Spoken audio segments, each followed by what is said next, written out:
अध्यक्ष और उत्तर प्रदेश के पूर्व मुख्यमंत्री अखिलेश यादव ने कोरोना का टीका लगवाने का ऐलान किया है।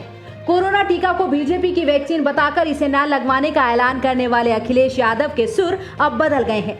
अब अखिलेश ने ट्वीट कर कहा है कि हम भी टीका लगवाएंगे। बता दें कि सोमवार को ही उनके पिता और सपा संरक्षक मुलायम सिंह यादव ने कोरोना का टीका लगवाया था। मुलायम के टीका लगवाने के बाद अब अखिलेश यादव ने भी वैक्सीन लगवाने की घोषणा की है। उन्होंने ट्वीट कर कहा, जन आक्रोश को देखते हुए आखिरकार सरकार ने कोरोना के टीके के राजनीतिकीकरण की जगह ये घोषणा की कि वो टीके लगवाएगी। हम भाजपा के टीके के खिलाफ थे, पर भारत सरकार के टीके का स्वागत करते हुए हम भी टीका लगवाएंगे और टीके की कमी से जो लोग लगवा नहीं सके थे उनसे भी लगवाने की अपील करते हैं। आपको बता दें कि अखिलेश यादव के पिता मुलायम सिंह यादव ने कल ही वैक्सीन लगवाई। 81 साल के मुलायम सिंह यादव ने गुरुग्राम स्थित मेदांता हॉस्पिटल में वैक्सीन की पहली डोज ली। मुलायम के वैक्सीन लगवाने के बाद बीजेपी नेताओं ने अखिलेश पर तंज कसा था। केंद्रीय रक्षा मंत्री राजनाथ सिंह ने साल 2020 में रक्षा मंत्रालय की तरफ से किए गए प्रमुख सुधारों पर प्रकाश डालते हुए 20 रिफॉर्म्स इन 2020 शीर्षक से एक ई बुकलेट जारी की। इस मौके पर अपने संबोधन में रक्षा मंत्री ने ई बुकलेट को रक्षा के क्षेत्र के उज्जवल भविष्य पर देश का एक महत्वपूर्ण दस्तावेज बताया। उन्होंने कहा कि ये ई बुकलेट रक्षा क्षेत्र को मजबूत और अधिक कुशल बनाने के लिए प्रधानमंत्री मोदी के सक्षम नेतृत्व में सरकार के संकल्प का प्रतिबिंब है। राजनाथ सिंह ने कहा कि रक्षा मंत्रालय द्वारा किए गए सुधार आने वाले वक्त में भारत को रक्षा क्षेत्र में एक वैश्विक शक्ति केंद्र बना देंगे।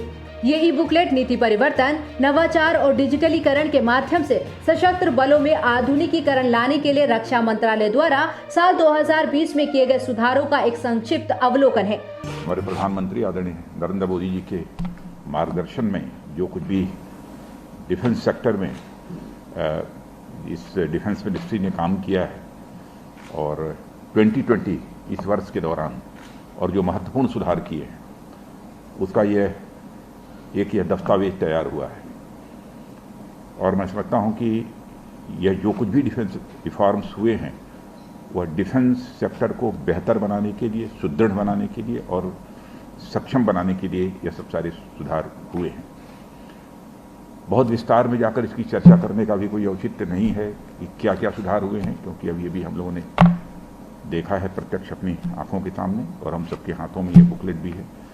लेकिन सीडीएस का अपॉइंटमेंट एक बहुत महत्वपूर्ण यह एक रिफॉर्म है और इसकी लंबे अरसे से मुझे जहाँ तक जानकारी है कि लगभग 24-25 वर्षों से लगातार यह मांग होती रही है कि चीफ ऑफ डिफेंस स्टाफ की नियुक्ति होनी चाहिए, एक डिफेंस ऑफ मिलिट्री अफेयर्स एक डिपार्टमेंट भी खोला जाना चाहिए, वह हुआ है।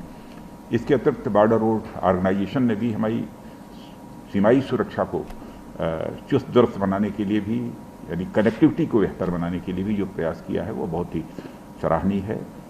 डिफेंस प्रोक्योरमेंट प्रोसेस में भी हम लोगों ने सुधार किया है।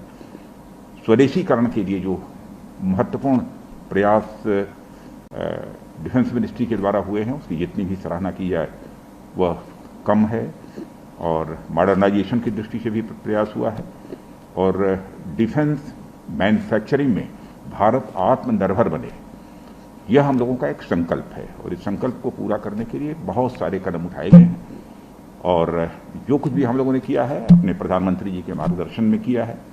और मैं कहना चाहूँगा हमारे डिफेंस मिनिस्ट्री में सबका कंट्रीब्यूशन है। साथ बैठकर ब्रेन स्टॉर्मिंग करने के बाद यह सब मेजर डिसीजन हम लोगों ने लिए हैं। गौरतलब है कि रक्षा मंत्री राजनाथ सिंह की अध्यक्षता में रक्षा खरीद परिषद की बीते शुक्रवार को बैठक हुई थी। इस बैठक में भारतीय नौसेना की समुद्री सैन्य ताकत में बड़े इजाफे के लिए रक्षा मंत्रालय ने 43,000 करोड़ रुपए की लागत से 6 अत्याधुनिक पनडुब्बी निर्माण की परियोजना को आगे बढ़ाने को मंजूरी दी। इसके साथ ही डीएसी ने करीब 6,000 करोड़ रुपए की लागत से सेना के एयर डिफेंस गन सिस्टम के आधुनिकीकरण के प्रस्ताव पर भी मोहर लगाई। इन फैसलों से सेनाओं की जरूरत पूरा करने के लिए आयात पर भारत की निर्भरता भविष्य में कम होगी और आत्मनिर्भरता को बल मिलेगा।